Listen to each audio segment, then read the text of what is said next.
Hi, hello everyone. Good evening. My name is Luisa Wojtowicz-Waga. I would like to welcome you on behalf of the whole Edunation team here in Warsaw. I hope that you can see me well. I hope that you can hear me well. Just please let me know that everything is fine and everything is okay. I will be looking. I will be waiting for your comment quickly that you can see that everything is fine. Please let me know. And before I can see any comments flying in, I would like to say that today we have a special nice hello, Hanka. I can very good to see you. How is the Czech Republic? Excellent. The UK is back with us. Wonderful. So I understand that you see me well and that you can hear me well. I am super happy that I can see our friends from around the world joining us again. Today we will be, thank you very much for your confirmation, wonderful. So today we will be looking at games and plays that make sense. And I will be talking to you today about such playing and using such games in your language classrooms, which do not waste the extremely precious classroom time, but that make your students learn. Very good to see you. Now, what what I would like to say is that Edunation's webinars are run every Tuesday in Polish for those of you who speak Polish, and every other Thursday in English for those of you who speak English. We have been running these for the last 6 years, and I mean the Polish webinars. English we started last year. This is our second season, and they are growing in popularity. And I'm extremely happy to see more and more of you coming. Just very briefly about the rules. The webinars are recorded, so all of you who registered tomorrow morning will receive a certificate and a recording. I promise not to take longer than 60 minutes. So I don't know which time zone you are in. I have a feeling that most of you are in Central European time.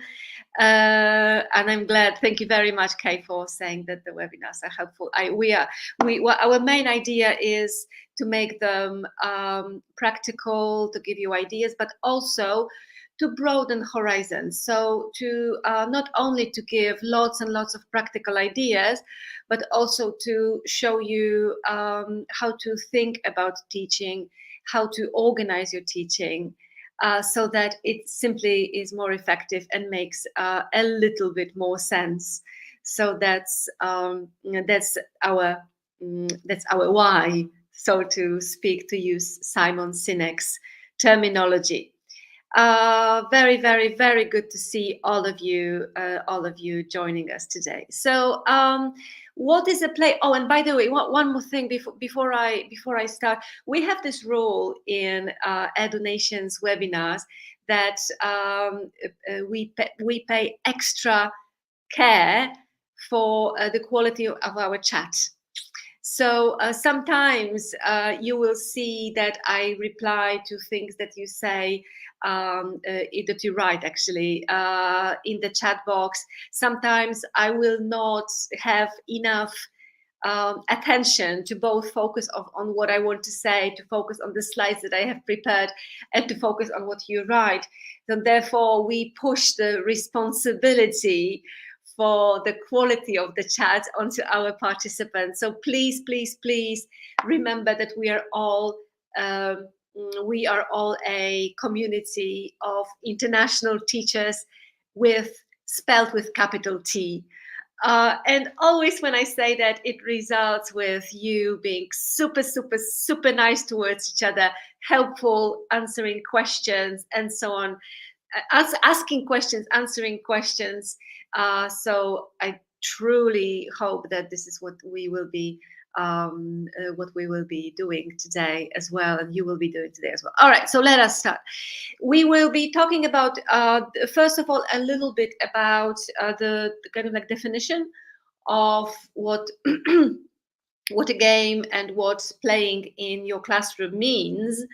I will be showing you examples. I will be showing you examples of what good and not so good ideas concerning playing in your English classroom, what these not so good ideas are. I will be giving some justification as for why I think some ideas are good and some ideas not so good.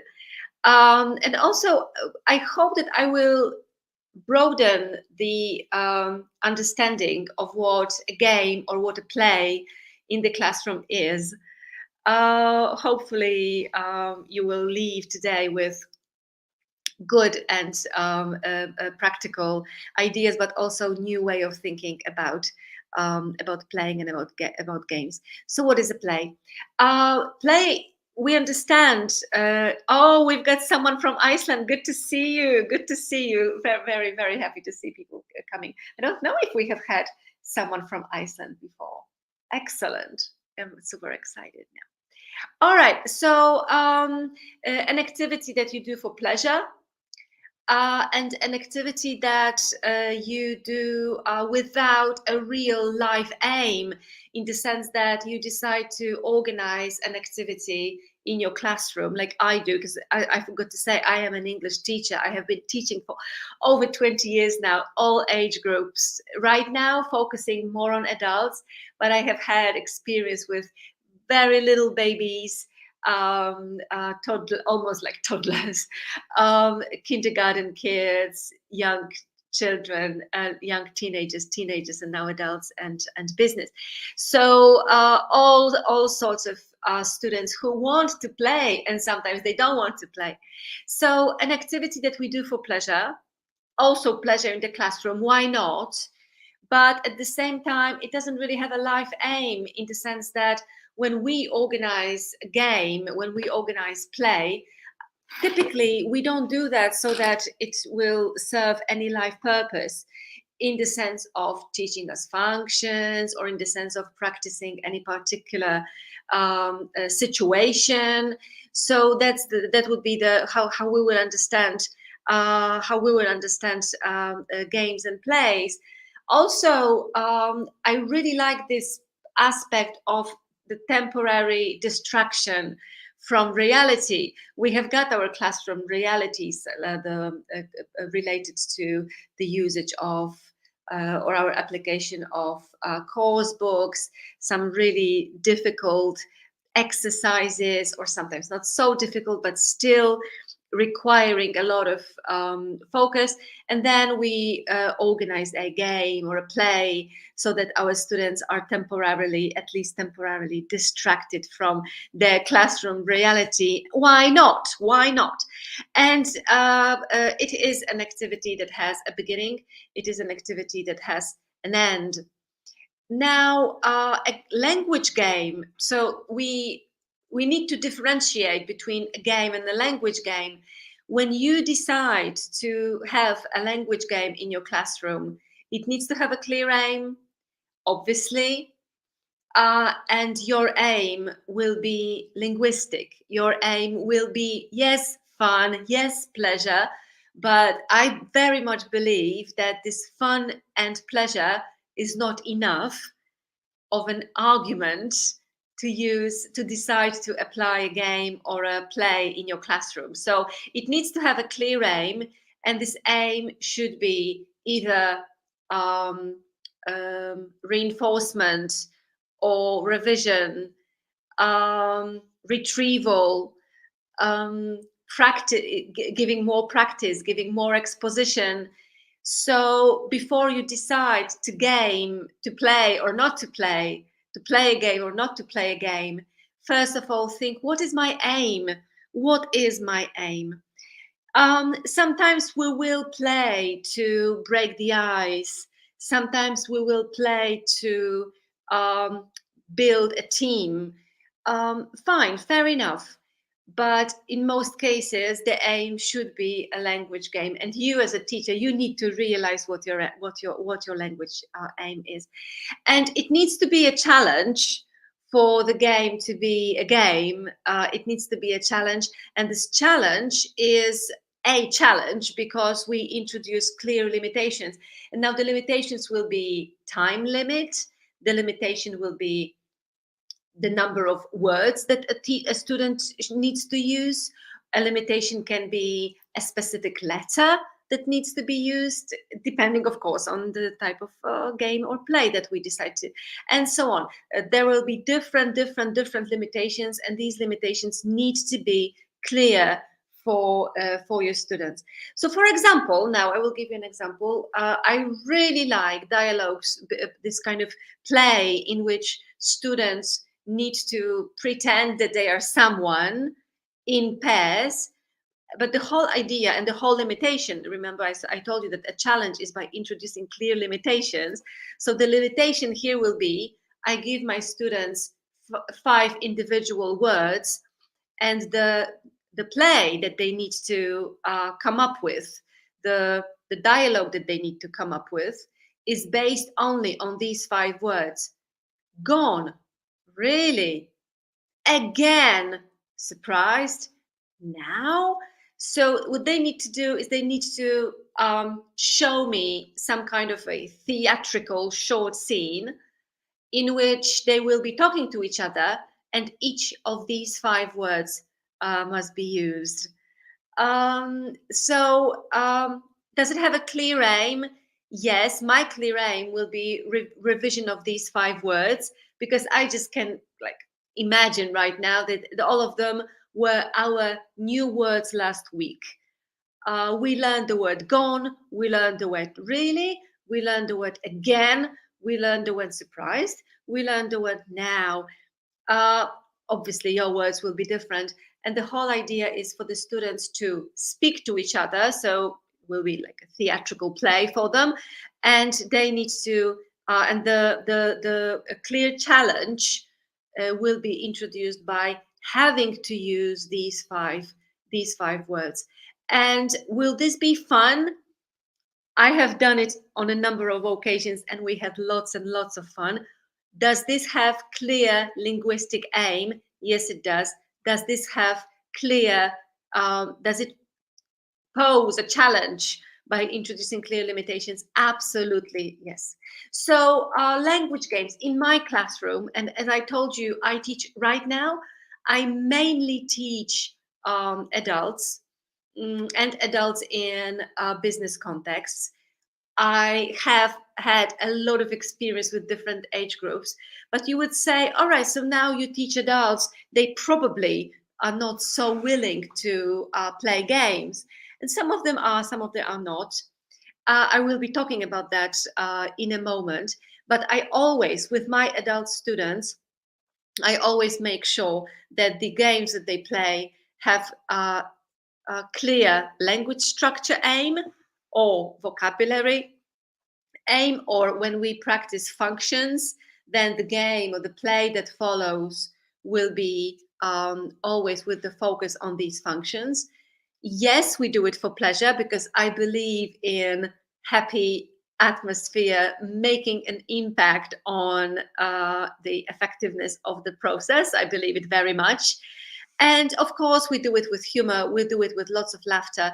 But for me, the pleasure and the humor, as a reason, they always come second.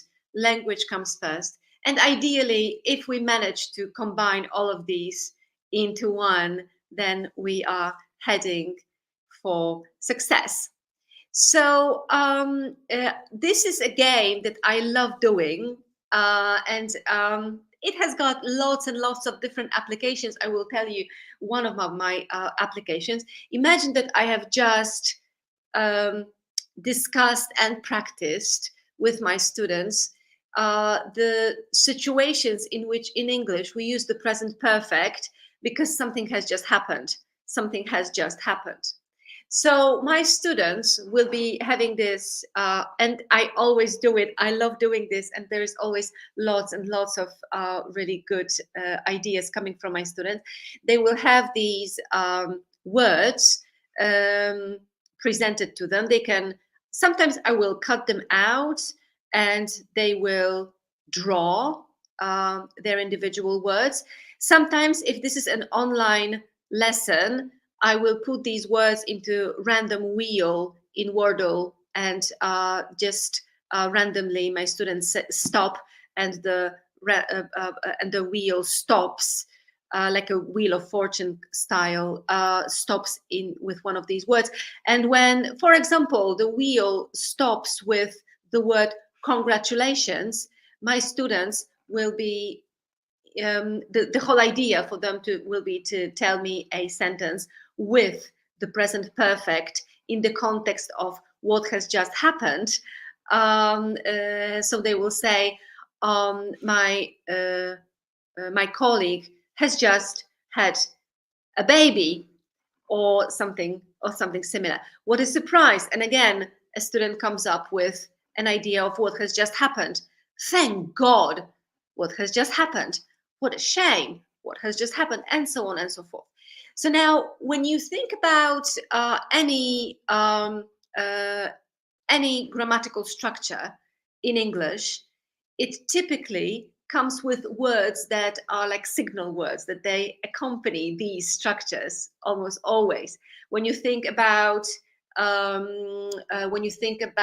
conditional sentences, they will always come with words like if, like as soon as, like as long as, like until, and so on and so forth.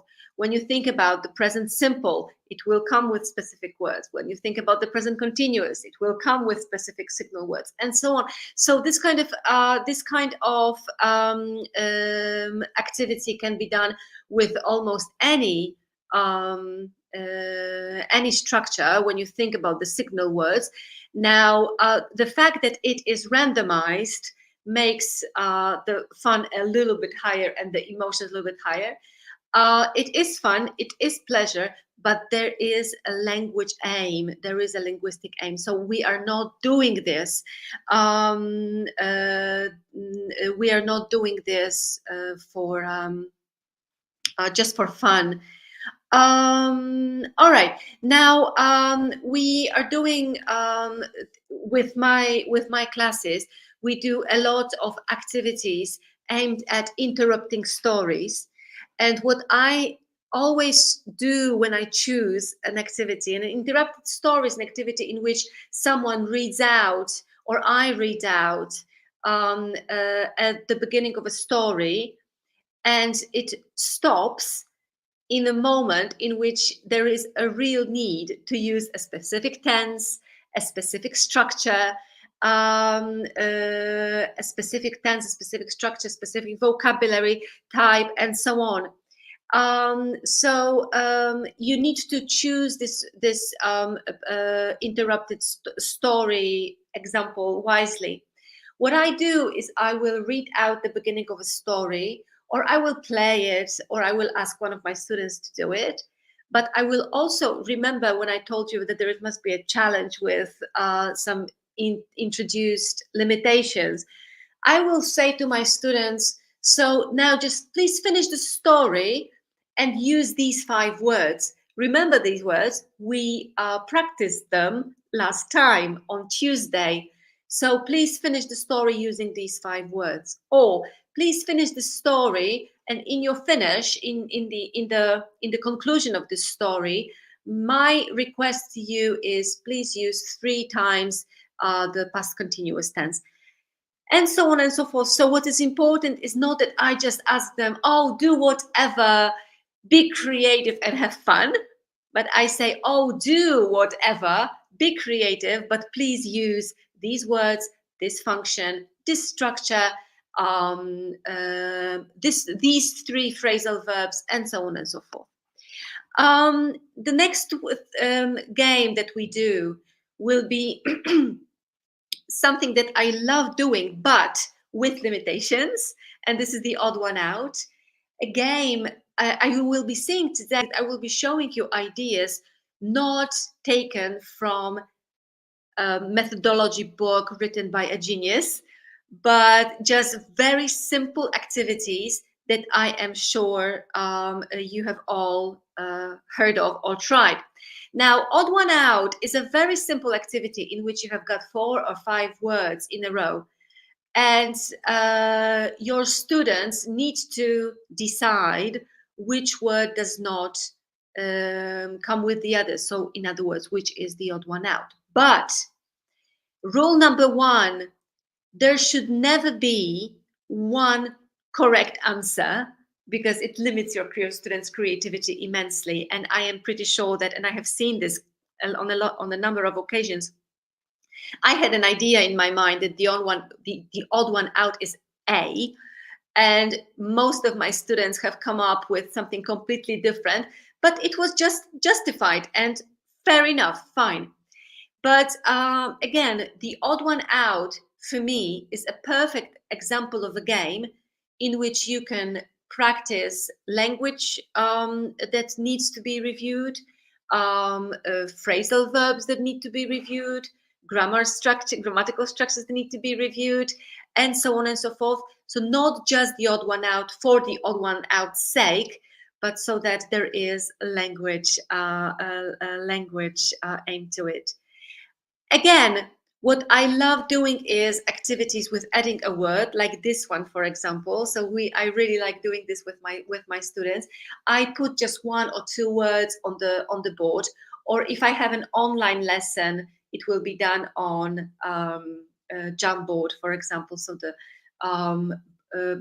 interactive board that we can all in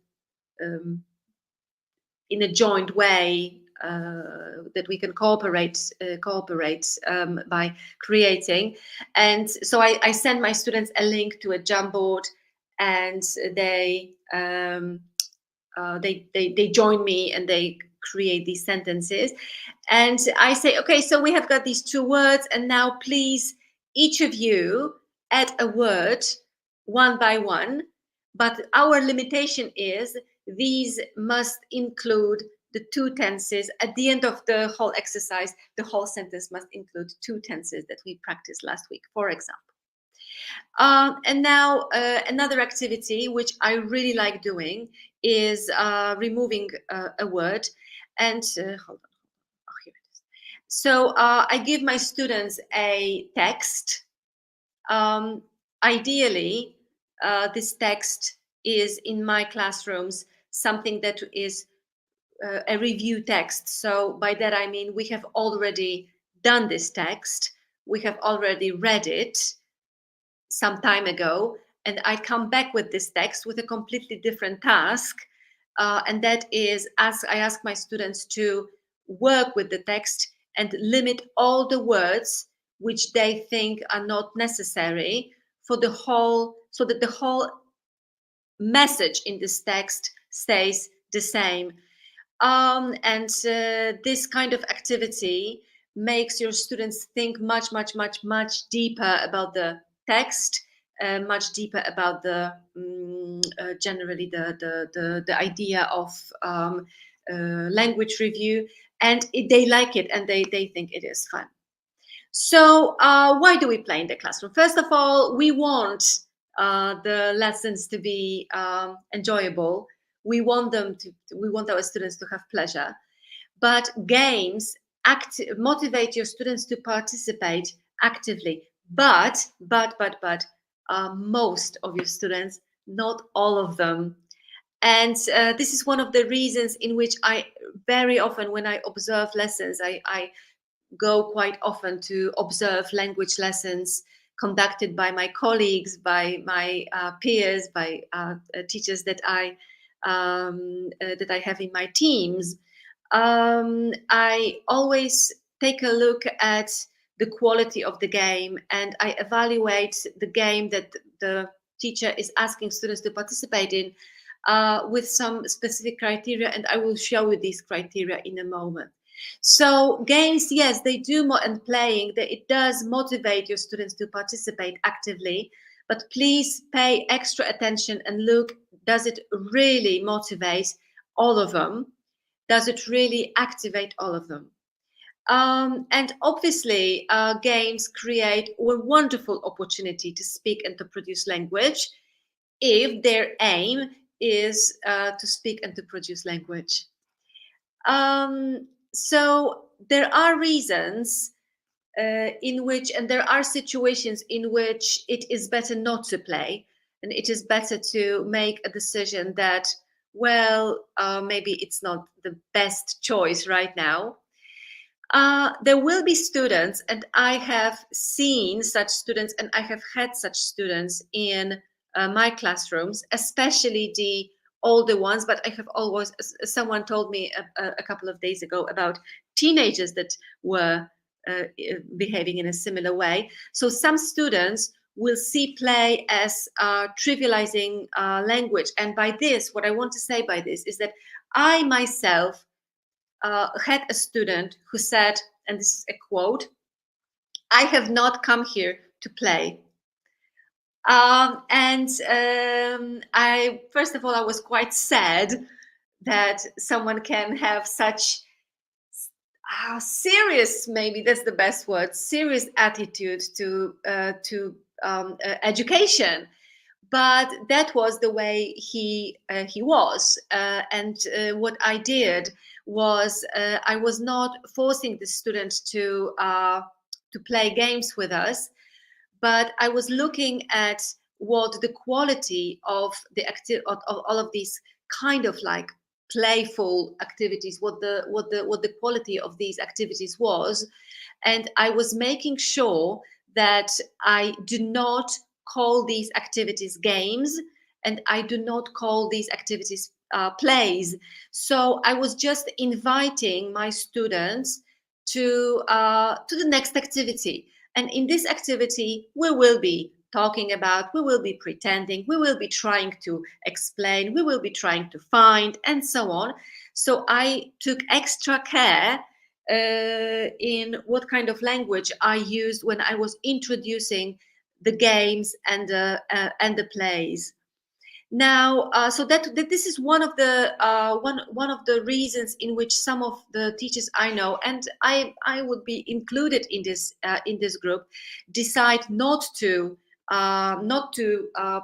play or not to have games with students, or at least in my case, not to name them games. Activities which in truly were games, but I was not calling them by this name, so that the student did not get upset because he did not come here to play. Now, so that this is one of the first reason. The second reason, when it is better not to play, but not to play this particular game, is when a lot of time is wasted on organization. So, for example, the distribution of cards, the shuffling, collecting, cleaning later on, long and really complicated instructions. When you think about a game that you want to introduce, before you introduce it, think about how much time the whole organizational aspect will take you. And if it takes you a long time, if it kills a lot of time during your classroom, maybe this is not the best choice of a game. Games should be simple, games should be straightforward, and the organizational moment before you play should not take a long time. It should not kill those precious minutes that you have got with your students.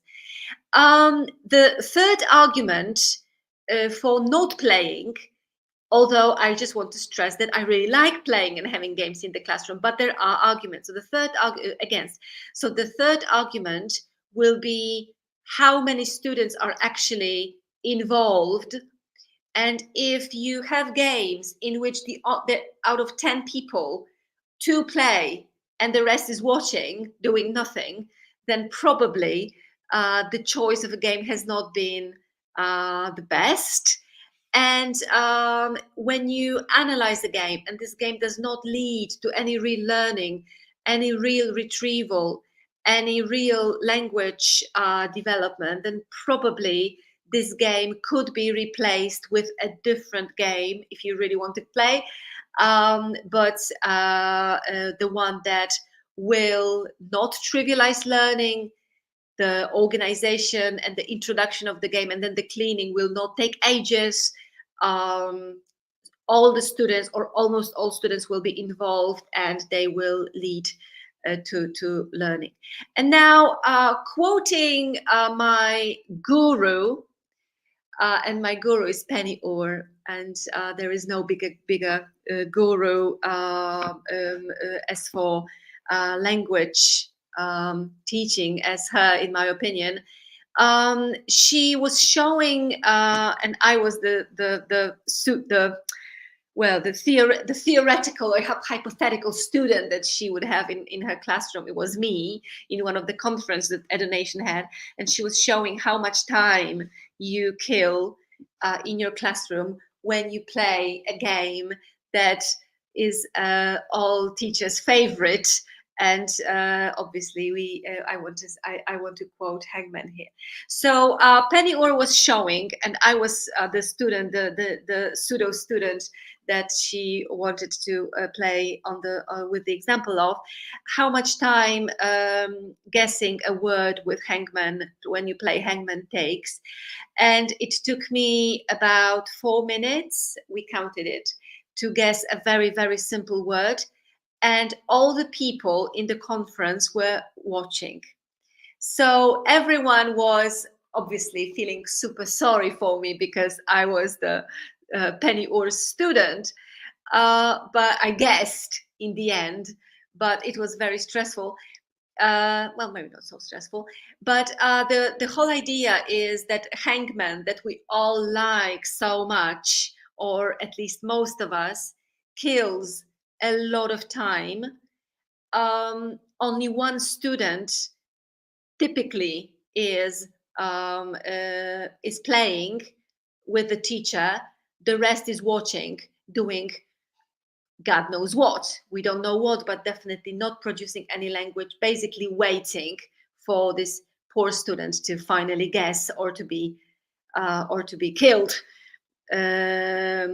So probably not the best choice of an activity for a 45-minute lesson.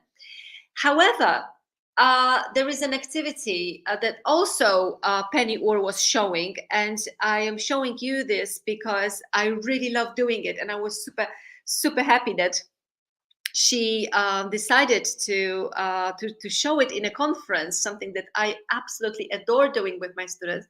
And these are disappearing words, and I really believe in the strength of this activity. So I will show you with the disappearing words. It's a super simple activity, both in face-to-face lessons and in online lessons. Imagine that these are the words. Remember, I already showed you these words before. These are the words that that I want to practice with you. And I tell you, okay, dear students, just look at these 9 words or 9 expressions very, very, very carefully, because in a moment, a word will disappear. And if it's a online lesson, then this is super simple because I've got my slides and I just do something like that. And I'm sure that you already noticed what word disappeared.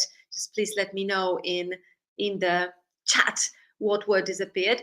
And if I'm in a live face-to-face, lesson, I just very quickly hide the words, clear one of the words, and show the words again.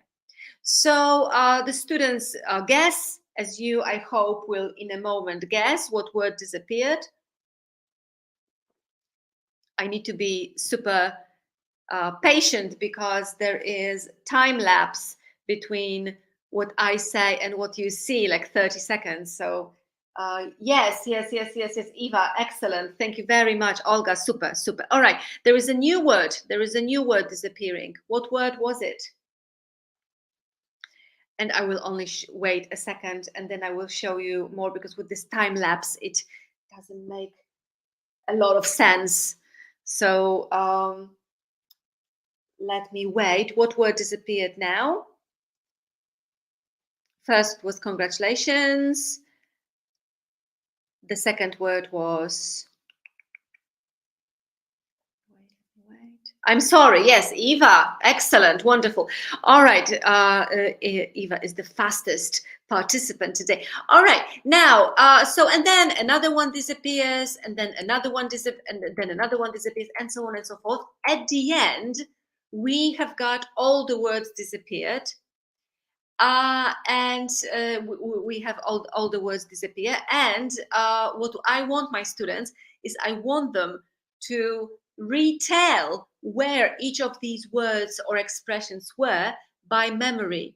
Now, this activity is extremely positive in the development of your students' memory, because it strengthens very much the synaptic connections in your student's brain, and also it strengthens the visual memory.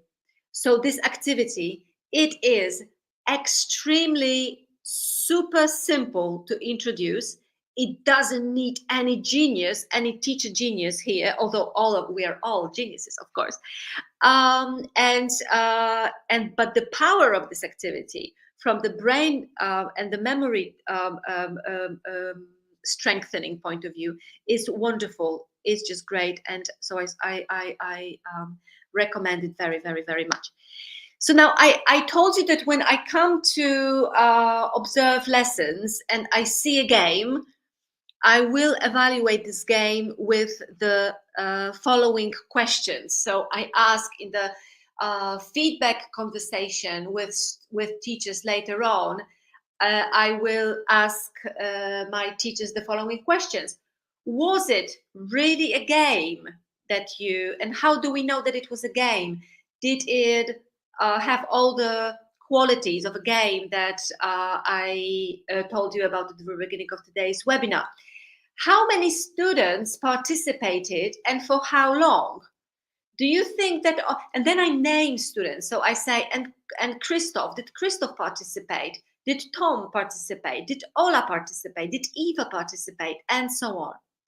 So I would like my teacher to have this kind of reflection. What was everyone doing while only two were playing? For example, how much real language practice was there? How much preparation did it require from you? Now, why am I asking such a question? Because I really believe that a good game should not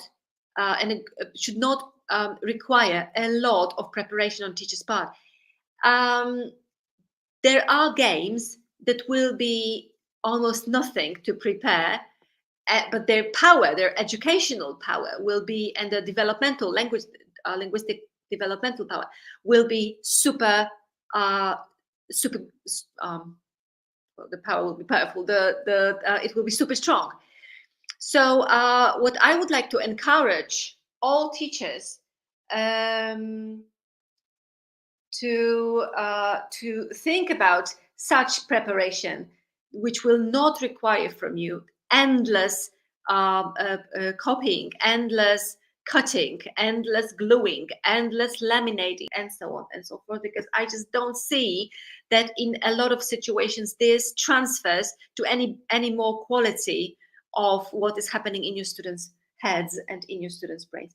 And the next question, how much classroom time was wasted because students were passive, or at least some students were passive, because the game was to be organized, set, collected, instructed, and so on and so forth. So these are the questions that I always ask. Now, so what we avoid, and I would like to encourage you to avoid board games, but not all board games. I like board games very much. I even will be showing you templates of board games in a moment. But board games which require a lot of preparation. So before students play, before students actually produce any language, there will be lots of distribution, lots of shuffling, lots of organization, and so on. What we avoid is language games such as Hangman, because as I was trying to prove to you, only one person really plays and the rest is watching, extremely passive. Words like word search that do not lead to any language production, they don't even check whether your students understand the meaning of the words that they have found. They just recognize the words on the sensual level. And if you ever are interested in the levels of language transformation in your brains, the first and the most shallow level of how we learn a language is the sensual level. So we are able to recognize a word, and we are able to show the word even if we don't understand what it means. Now, our lessons are not about teaching students to recognize words without any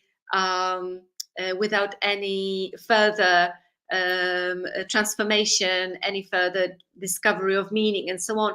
And the word search type of activity does not really guarantee that a student knows the word that he or she has recognized. Also, there are exercises or activities in which you have something that looks like a snake of letters, and the instruction is to find as many short words in this very, very, very long word presented in the form of a snake. And again, the sense of this activity for language production, for language retrieval, is very, very, very limited. And also games which require a lot of waiting before your turn, they really make not a lot of sense in your classrooms. Now, so now I will give you some examples of games which evoke quite a lot of attention and also interest in most of your students.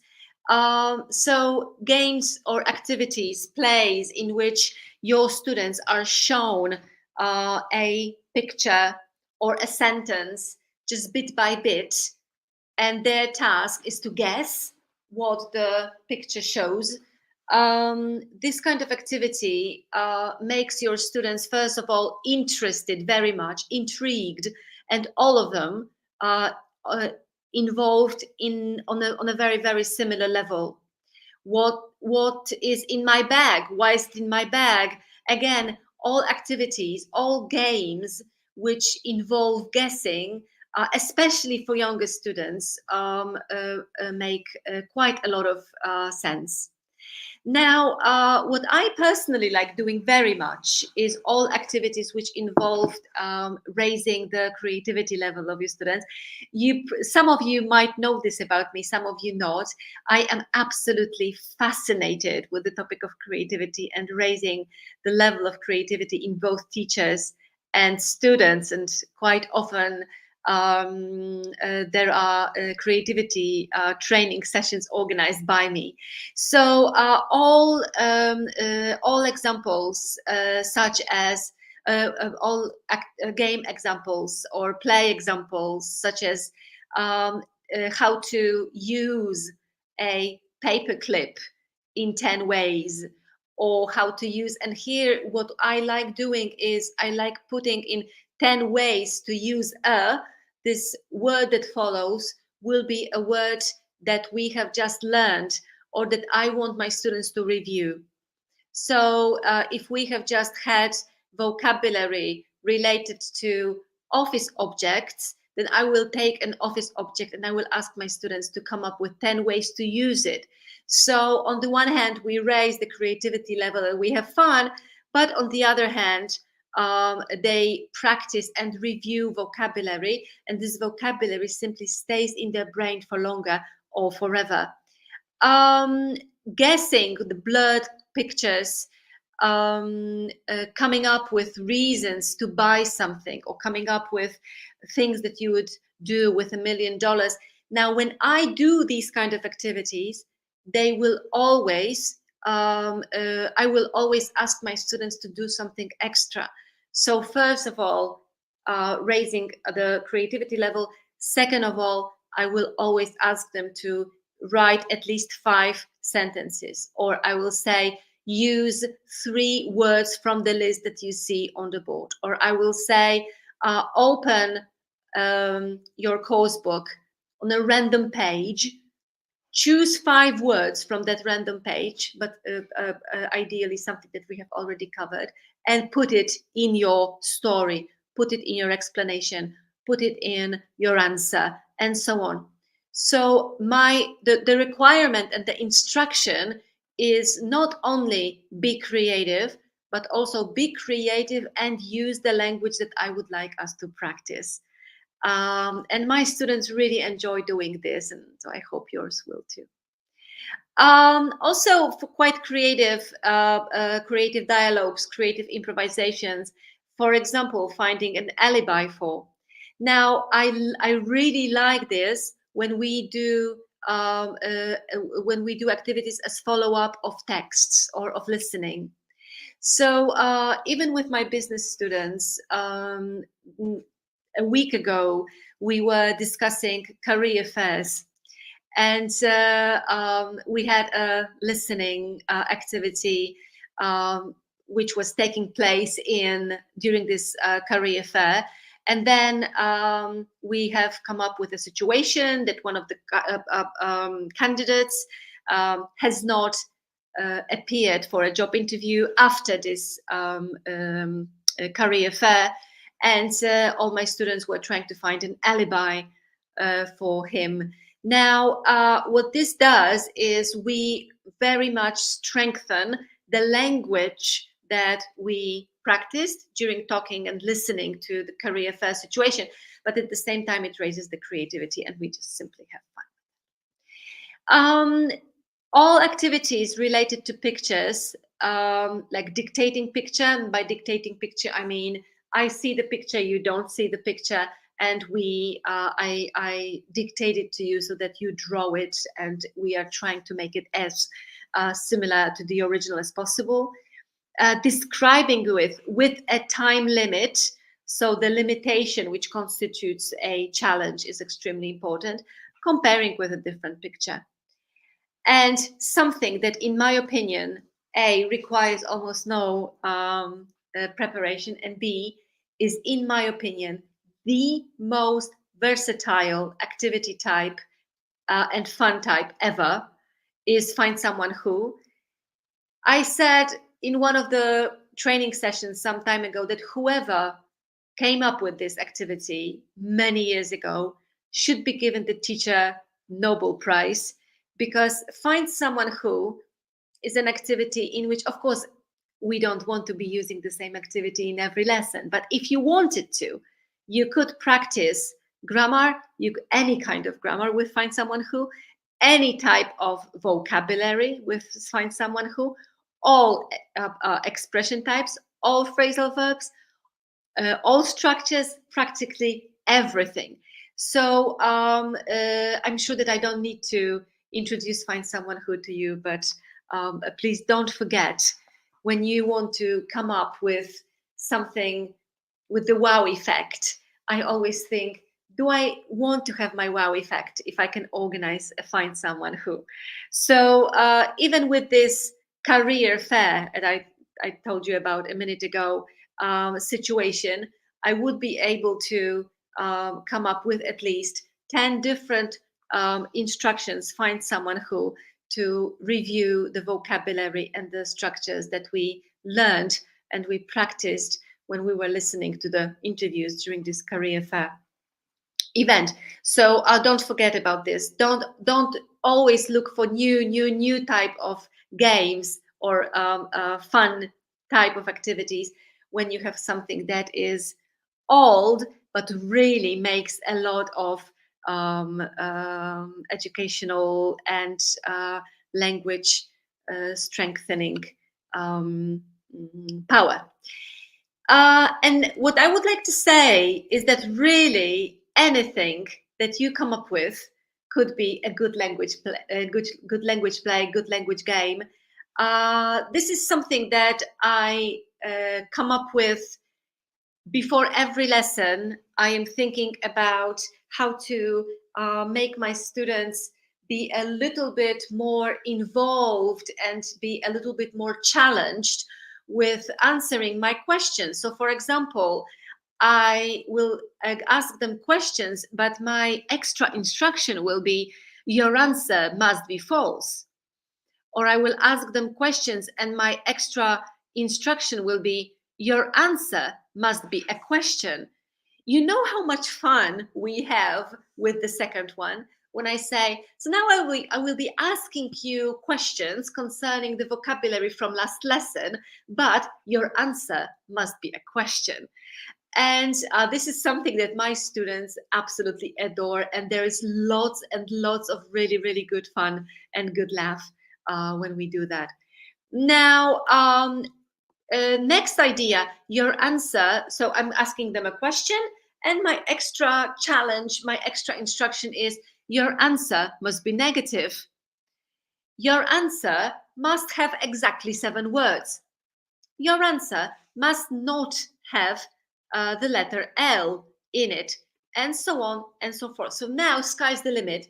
It really very much depends on your creativity, your level of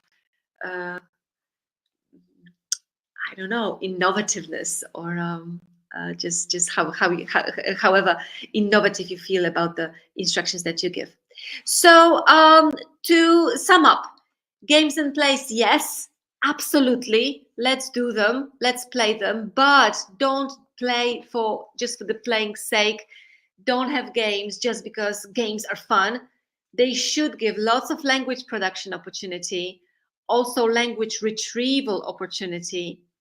They should include everyone, or at least most people, all the time, and they should not require a lot of preparation.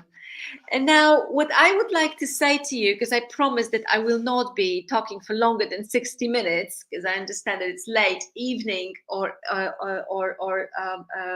night for most of you, is that I would like to remind you that we have prepared here in Edunation, for those of you who have decided to join us for the Teach and Play course. By the way, have you heard about that course? Maybe I will tell you about the course in a minute. If you are on the participants list, remember that we have prepared for you, where is it? I've got it somewhere for you. Hold on. Here it is. We have prepared for you the board game templates. So this is what they look like. I'm sorry that it flies so fast, but I don't know how to slow it down, fortunately. So let me tell you very briefly what these are. We have prepared a course, and I'm sure that most of you have seen this course, because we have been talking about it for quite a long time. So I will show you what. Okay, here we go. All right. So this is the Teach and Play course that starts on the 16th of May. And the idea of this course, these are the board game templates that we have prepared for you. Now, the idea of this course is that each session will be showing you, hold on, where am I? Here I am. We'll be showing you how to teach using just one object, one thing. So for example, Paulina Dolenga will be showing you in her session how to teach and play using just post-it notes. I will be showing you how to teach and play using chalk and board. Monika Ziembakowska will be showing you how to teach and play using a deck of cards. There will be a session of cartoons and animations, and I will tell you all about and even more about it in a second. Ola Mikrut and Arek Mikrut will be showing you how to teach and play with drawing. Paul Sellingson will be showing you how to teach and play using your 10 fingers. Ania Popławska with flashcards. Ania Wieczorek with easy readers and books. There will be 2 fantastic people from EduBears, Błażej and Eva. I think you've already met them, who will be showing you how to teach and play with a teddy bear and a sock.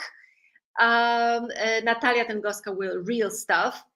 Karina Freilich will be showing you how to teach and play with using bingo, and Małgosia Klecoń, authentic texts and lyrics. There will be 2 more sessions, Move It and Blank Sheet. That sounds super exciting in my opinion. But now, hold on, where am I? I'll keep losing you. Now, this course is starting on the 16th of May. But those of you, and I know that a lot of people have already joined it, so I've got this news for you that all of you who have already joined us, you will be getting from us these downloadable board game templates. And if those of you who are not with us yet want to join, you see the crawler saying edunation.global/teach and play. So you can take a look. Maybe I will give you the link to this. Hold on. The link to the course so that you can slowly take a look, read what we have prepared for you, and if you want to get the board game templates, you need to join us by the 30th of April. So, but I know that a lot of you are already there on the list of participants, so you get it from us on the 16th of May. Yes, thank you very much. All right, now I hope that you have enjoyed the webinar today. The next webinar in English will be in 2 weeks' time. Those of you who join us for Polish webinars, next week in Poland on the 3rd, we have got a bank holiday. So the webinar will be on Wednesday. So that's a small change next week, not Tuesday in Polish, but Wednesday because of the bank holiday. And in English, the next one is in 2 weeks' time. Thank you very much. I hope you enjoyed it. Please let me know that you have. And if you, thank you very much, Hania. And if you have got any ideas as for what you would like to see in our webinars, also please let us know in emails or in Facebook, because we like to listen carefully to your needs and to the topics. And very often the topics that we have got here in the webinars are the ones that you have come up with. Thank you very much. I hope you are going to have fantastic longer weekend in Poland. Tomorrow we are starting a longer weekend, 4 days. That sounds wonderful. I'm super excited. And please join us for the course until the 30th of April, so you will get the wonderful board game templates. Have a great evening, great rest of the evening. Thank you very much for your participation and see you next time.